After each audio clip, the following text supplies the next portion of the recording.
He didn't lose, he won. I killed that one, too. Jack Benny never He didn't win, he lost. Is that it? That's it. It's bad both ways.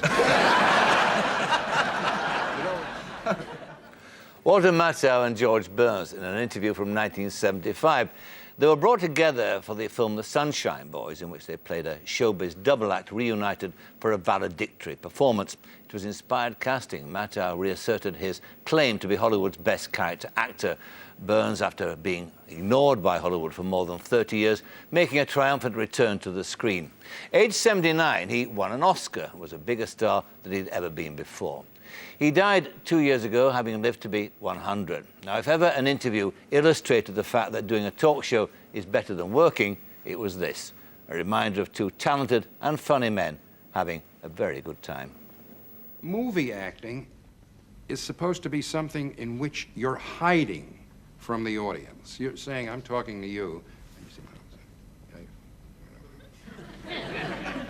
Now, if they heard me, it's no good. I didn't hear you, never mind about that. But I take your point. It's an intimate insight, isn't it? Right. More than and you're not supposed to perform for the audience. I remember on the stage in The Odd Couple, I didn't get a laugh early on in the play.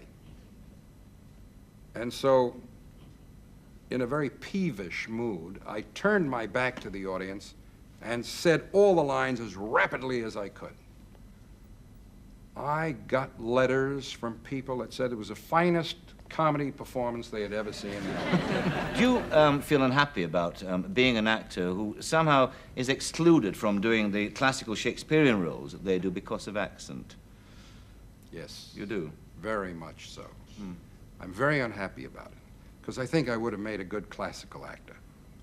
But since I speak with an accent, I'm at a terrific disadvantage. Terrific. I mean, I remember a fellow in school, there's a fellow out there, Gordon Stern, who's an actor, went to the dramatic workshop with me, and we were just talking about a fellow called Dan Matthews. Now, Dan Matthews was a very handsome, brilliantly statured man who got all the leads. But he spoke with a heavy Midwestern accent, and so when he was doing Shakespeare, for example, he'd say, "Whether 'tis nobler in the mind to suffer the slings and arrows of outrageous fortune, or to take arms against a sea of trouble, and by opposing in them to die, to sleep, perchance to dream, aye, there's the rub. For in that sleep of death, who knows what dreams may come when we..." And the director was a German by the name of Irvin Piscator. He says, "Well, this is magnificent. This boy speaks great. His English is fantastic." But I did play English. Am I speaking too much? No, indeed not. We'll answer one or two more questions. I'll get about another two in about the next 15 minutes. You, in fact, came from an unlikely Can you lend me £5? No. Why? I have to eat later. For the money you're making, you must be worth a fortune now. I have about 35 pounds, 40 pounds. I have a heavy obligation to a lot of relatives. You do? Yes, there's about 15 in the audience. You find the sort of more... And 12 bookmakers. All part of the family. I thought you'd given up the gambling, actually. I have. I really have. Yeah. What was the most you ever lost? It's too exciting. About $40,000 in one night. $40,000. That's a shame. When I think of the people that could really eat and live on that kind of money, it's just, it's too guilt-producing. I'm embarrassed by it, I'm ashamed of it, and I don't want you ever to mention it again. You came, as I said, from an unlikely background, didn't you? From the, what was it, Lower East Side in New York, yes. Didn't you? How rough was it, the background you came from? It wasn't too bad. We had potato soup about twice a week. The rest of the time, it was weak tea and some bread, some beans. My mother was a very poor cook. She cooked everything on top of the stove, on the gas range. So we had steamed meatloaf. You know, and boiled chicken. My mother would boil a chicken for 3 or 4 days. And she'd tell me that the chicken really didn't count. It was the soup that counted. And, Was it a rough neighborhood? Oh, yes. Gang warfare and this sort of thing? Yes, but it was clean. As far as I remember, it was clean. Nobody had knives, nobody had guns. There were no clubs. Everything was with the fists. That's why a lot of good fighters came out of the Lower East Side. How did you, in fact, you manage then from that? I assume, coming from where you did, that you'd no idea that one day you'd be an actor. I mean, surely that wasn't an ambition that you could entertain coming from where you came from.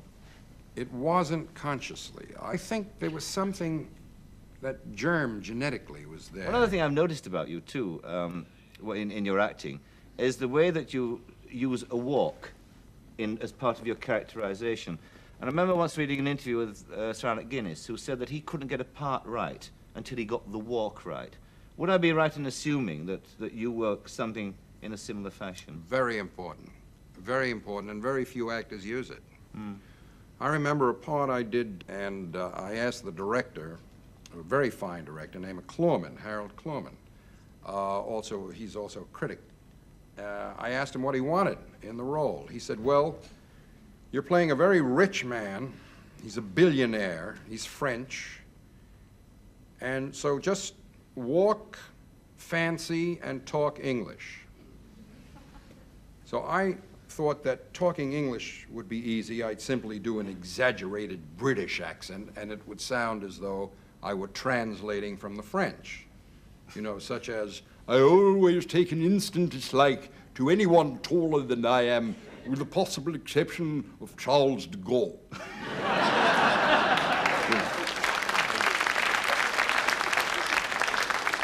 And the walk, he said, walk fancy. So I thought of a walk that perhaps a man who was so rich that he really didn't have to walk.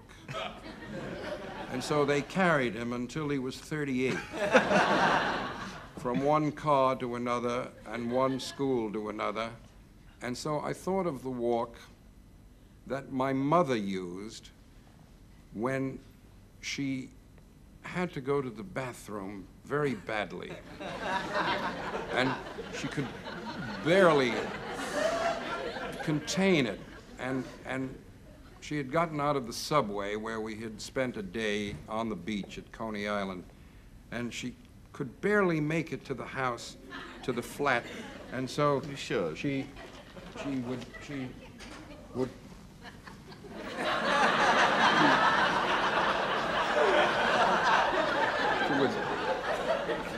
sort of, you know, but with this, he was very aristocratic, so I sort of used this one thing, and it looks a little bit superimposed now, but I perfected it to where it looked natural. Yes.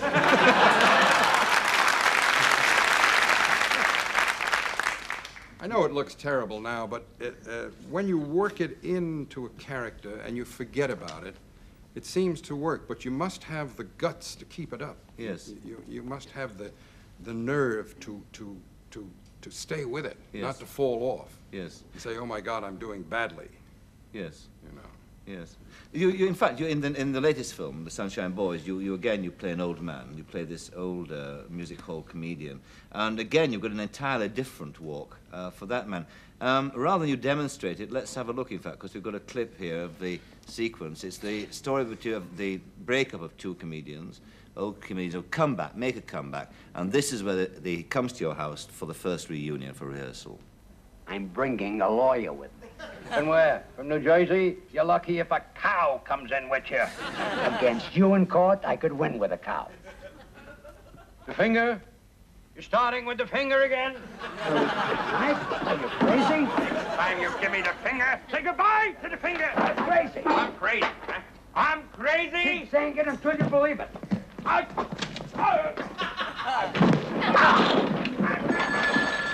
Get away! Get away from that phone! Lunatic. Hello? Is that my daughter? Will you shut up? Is that my daughter? Will you keep quiet? Can't you see I'm talking? Don't you see me on the phone with a person? For God's sakes, will you behave like a human being for 5 seconds? For 5 seconds, behave like a human being. Hello? Just a minute. It's your daughter.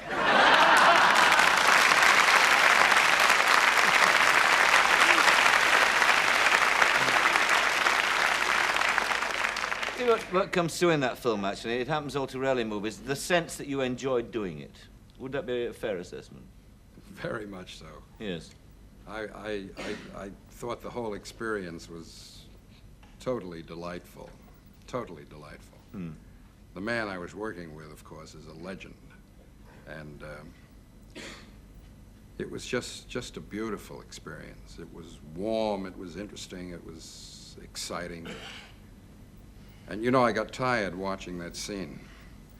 I mean, I remember the day we did it. I think I broke 2 ribs jumping over that chair. We did about 15, 20 takes. I don't know how George Burns did it. Well, I tell you what, let's ask him. Ladies and gentlemen, George Burns.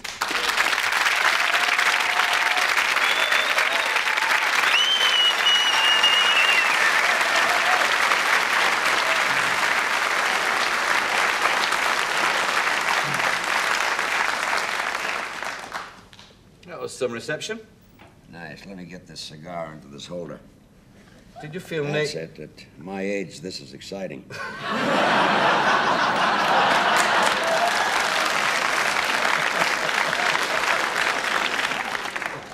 Did you feel naked? Did you feel naked without your cigar in the movie? Because in the movie, I mean, in fact, Walter, you smoked, didn't you? And I didn't. They wouldn't let me smoke. I was a character. Did you, in fact, find it as pleasant as Walter did doing the movie? Well, it was the greatest experience of my life. I've never done a movie like that. I've never played a character before. And the last movie I made for MGM was 36 years ago. And they must have liked me because they brought me back.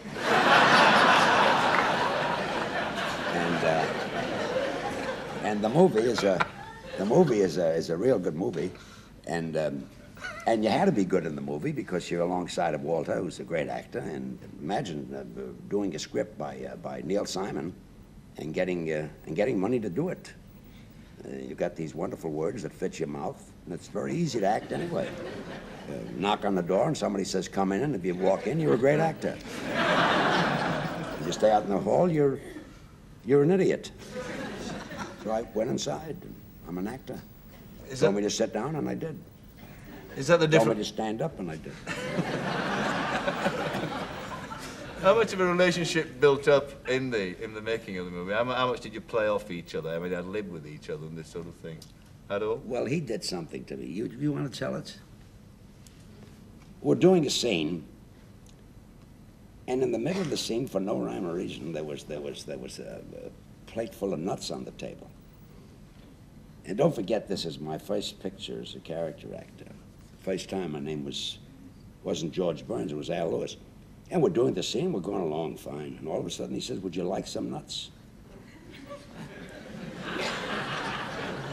And I knew it wasn't in the scene, but I figured I have to answer him. I said, "I don't like nuts, there's too much salt in it." And we continued doing the scene. And when I came off stage, he says, "George, you're a good actor, you listen."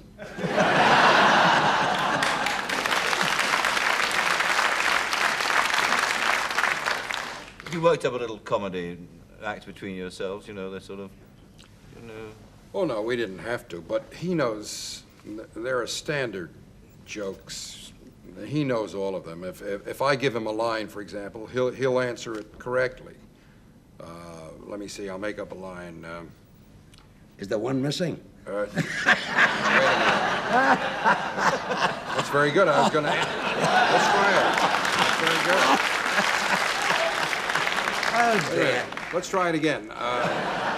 Did you take a bath today? Is there one missing? That's it. That's it. That's the line. Now, do you know Lincoln's Gettysburg Address? I don't even know where I live. That's not bad. The actual line is, "I didn't know he moved." Is that right? Yeah. Well, I'll tell you something. Hey, Michael. Yes. Yes? Do you know you're reading that script upside down? You say, think it's easy? Think it's easy? Very good. There's something wrong with my delivery, would you say? No, you had it. You didn't know the line. Absolutely. If you knew the line, it would have Those are two been a big jokes. laugh. Those are... I'll tell you one story, I think kind of funny. We were playing New Orleans, and Gracie sent a dress out to be cleaned.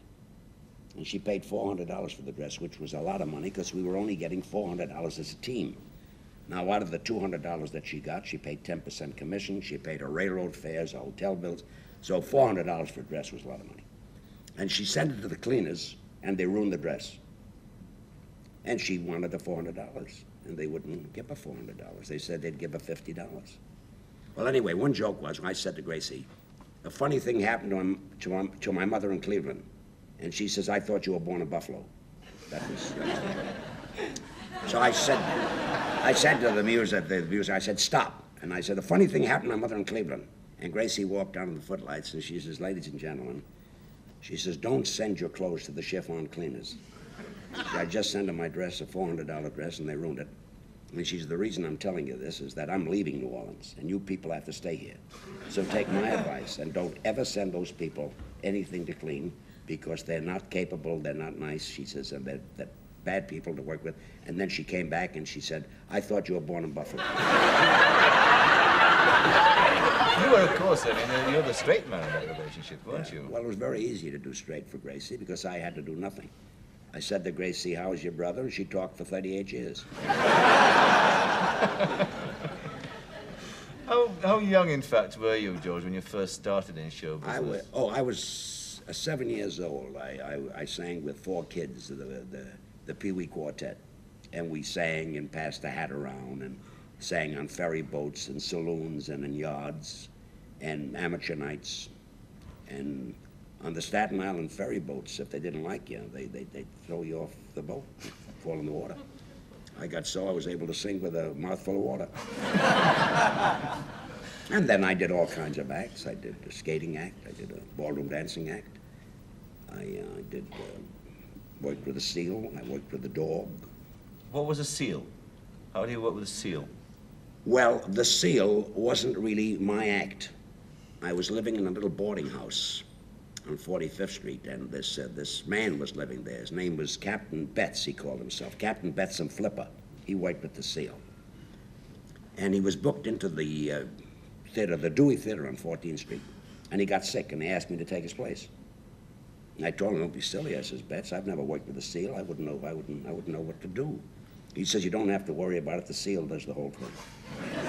He says, the curtain goes up and the seal is on a little platform and you're standing there with a ball in your hand and your pocket's full of fish. And you just throw the ball to the seal and the seal flips the ball, he bounces the ball, he juggles it and throws it back to you, and you throw him a piece of fish and he applauds with his flippers.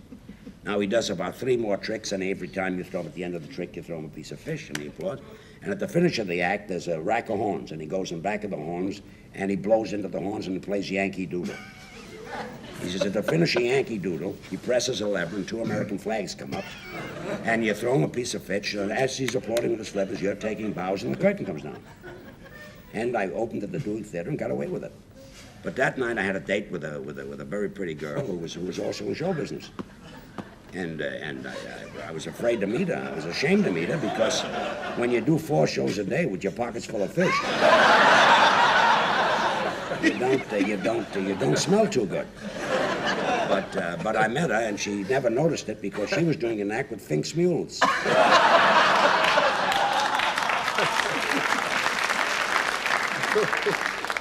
In fact, she complimented me on my aftershave lotion.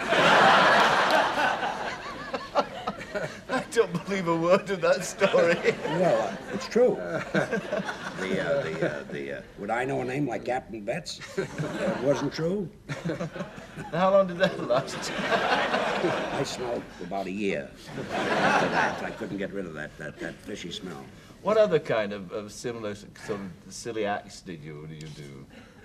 Well, I did a skating act with a fella. We called the act Brown and Williams, singers, dancers, and roller skaters. Anyway, we did this act, Brown and Williams, and we split the act up. And I went to work with another fellow, and he went to work with somebody else. And so now you had Brown and Williams and Brown doing the same act. And then we all split up again, and we always did the same act. And you had Brown and Williams and Brown, Brown and Brown, and Williams and Williams. Then you had Brown and Williams and Brown, Brown and Brown, Williams and Williams, the Brown brothers and the Williams boys. And we had one fella in the neighborhood, his name was Jaime Goldberg. And he moved, he was afraid to live in a Gentile neighborhood.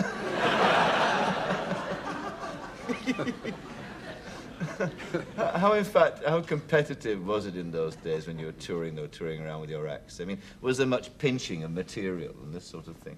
No, because well, if you're talking about small-time vaudeville, I was a small-time vaudevillian until I was about 27. I played nothing but very bad theaters, but I was very lucky, because I was bad too. And you were very fortunate in those days because there were places that you could be bad in.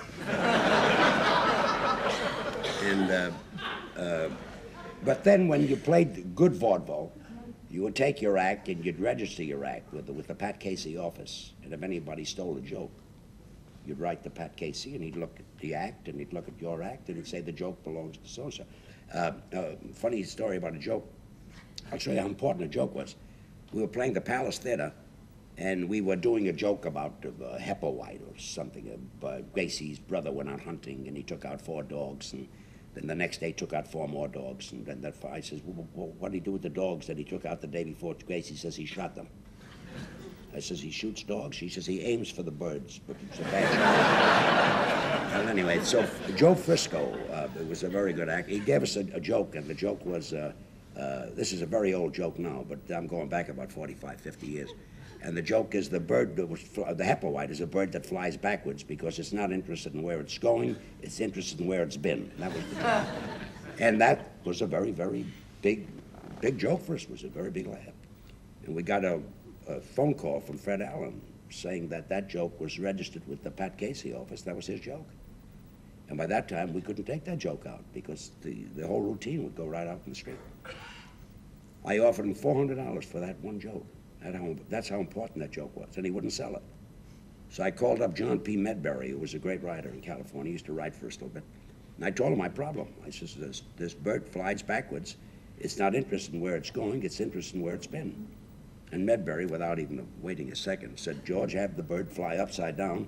In case a hunter shoots it, he falls up. Something else I'd like to ask both of you, actually, is the fact that you both, in fact, came from the same kind of background, didn't you? Because you're from the same neighborhood as I don't know. As Walter. Did you come from the Lower East Side? Yes. Did you? What street? I was a little higher up, not socially or economically, but higher up geographically. I was on 1st Street between 1st and 10th, bordering Avenue A and 2nd Avenue. Well, that was high class. That was high class.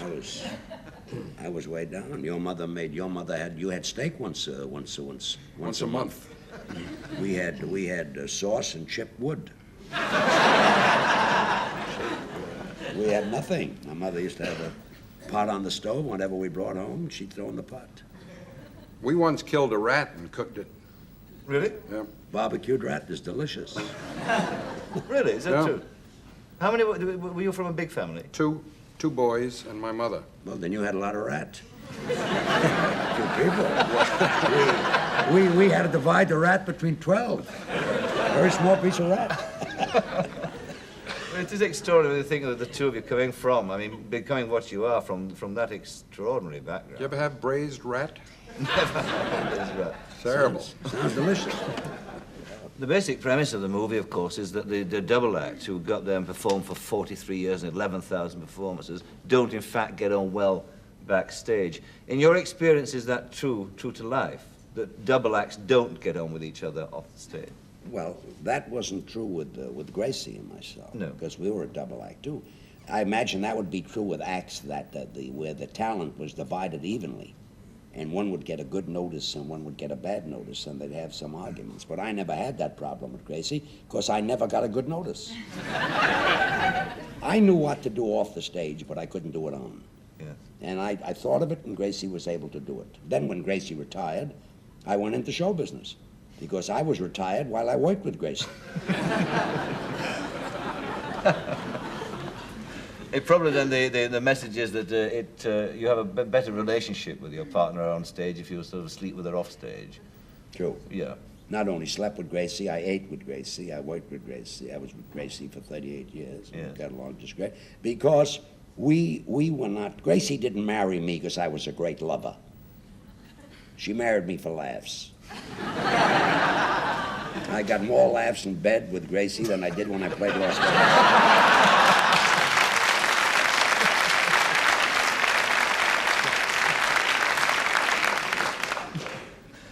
When I had the late Jack Benny on my program, he talked very affectionately about your relationship. You were very close, weren't you, Yeah, Benny? yeah, great man. Yeah. And we were friends for 55 years, and we were very close.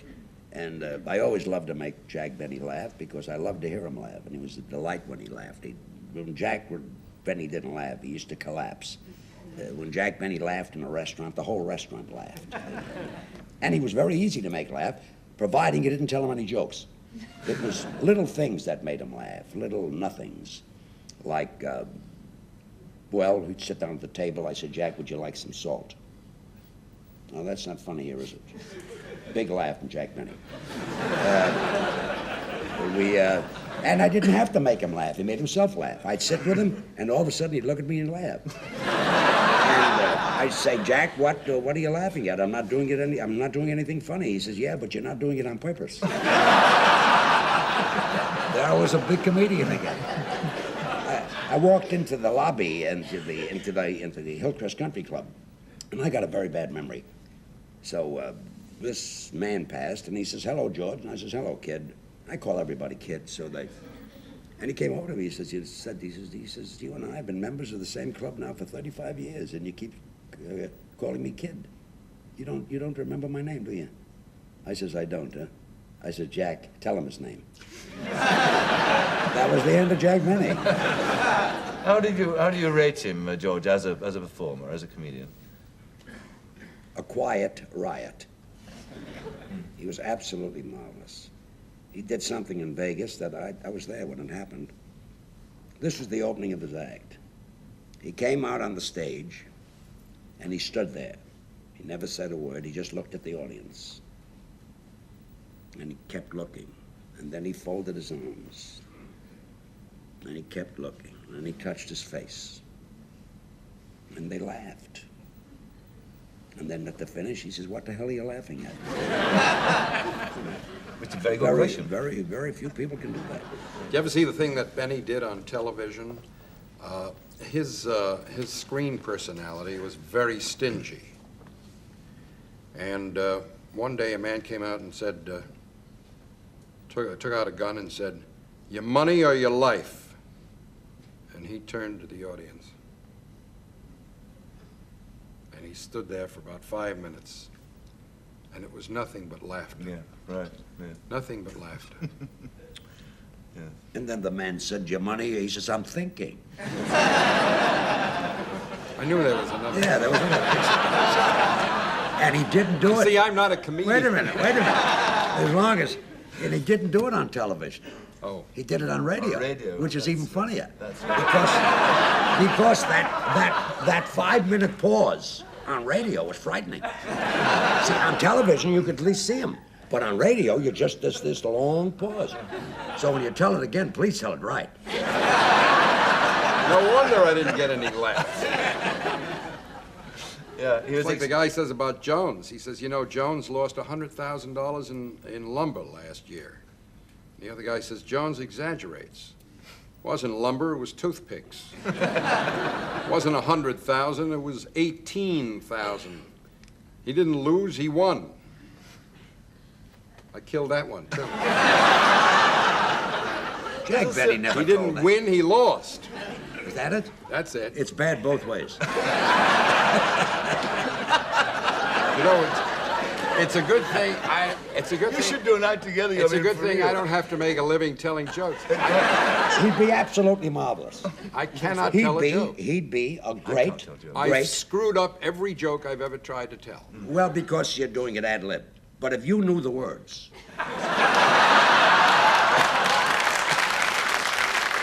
If you had, I'll bet you, I can give you a monologue, and if you rehearsed it, you walked out there, you'd be a riot. If I got 6 weeks rehearsal No. and 12 weeks on the road, Well, how did you remember everything in the play? You stuck to every line. well, I rehearsed it for 6 weeks and took it out on the road for 12 weeks. I'm talking about the Sunshine Boys.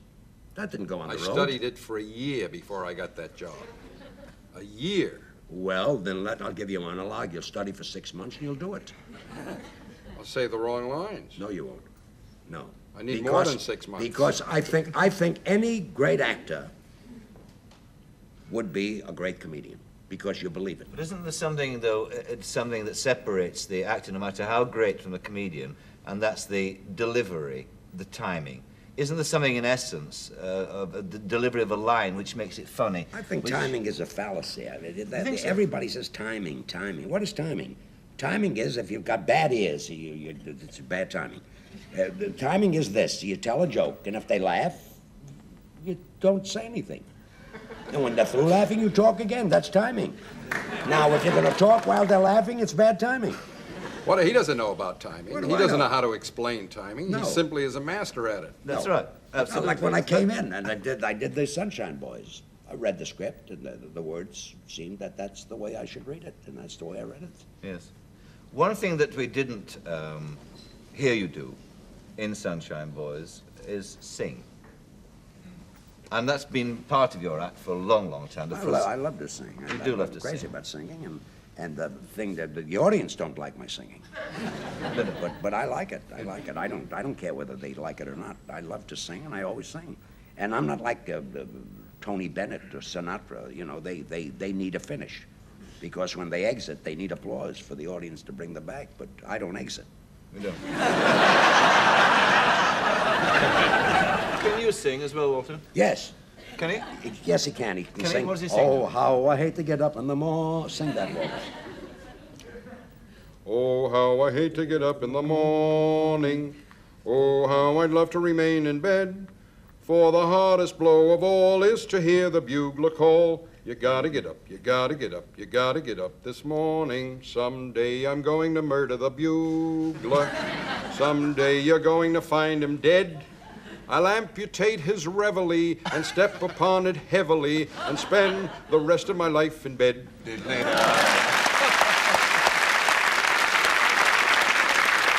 As I said, you're 80 next week, aren't you? Yeah. Well, not next week. The 20th of January, I'll be 79 again. I'm going to stay at 79. You are? Yeah. You don't entertain any thoughts of retiring? No. Nope. No, never retire. Really? You don't retire, you collapse. Who wants to retire? And what other business can a man my age walk out on the stage and smoke a cigar and tell a few jokes and sing a few songs and use the same color lipstick that Dolores Del Rio uses? Dolores Del Rio. Retire. That would be silly. Which do you like best about wearing the lipstick? I'd like her too. She's nice. Yeah. Pretty girl. I wouldn't know what to do with her, but And what about you, Walter? What are you doing next? I don't have anything. No? No, I find that hard to believe. that's true. I don't have anything yet. I'm reading stuff. Waiting to see something good. Yeah. And then? Well, if I see something good and somebody wants to invest some money in me doing it, I'll do it. I should think that you're fighting them off. if you see something bad, Not really. if you see something bad that you don't want to do, throw it my way. I'll take anything. Walter Matthau is still working, still making movies. George Burns, as I said, died in 1996, a few months after celebrating his 100th birthday. In the last 20 years of his life, and mainly because of the Sunshine Boys, he became a national institution. And just before he died, he was asked by an interviewer why he thought he'd been successful. He said it was because he loved show business. After all, he explained, What other job could I do that made people laugh and gave me the chance to wear the same lipstick as Madonna? Good night. A pretty girl was jilted by her husband. He left her and he went his merry way. With tearful eyes she wrote a sad letter. And here is what the lady had to say. I'm returning every present that you gave me. I'm sending back each letter that you wrote. Every sweet memento that we cherished. The locket that I wore around my throat. Enclosed you'll find the mortgage on the house, dear. That unfair you must admit is true. I'm returning everything except the baby. That's the one thing that I didn't get from you, isn't it?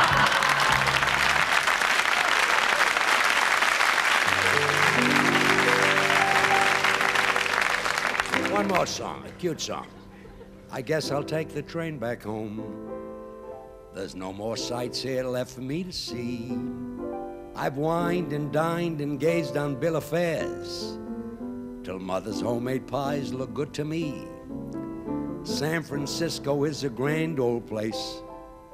When I get back, I'll never, never roam. Tell those cable cars to wait and open up that Golden Gate. I'm gonna take the train back home to San Francisco. I'm gonna take the train back home to Powell Market to see the ferry building, to wave to Oakland, to eat at Fisherman's Wharf, to visit Sausalito. Took me so long to finish the song. I just missed the train back home.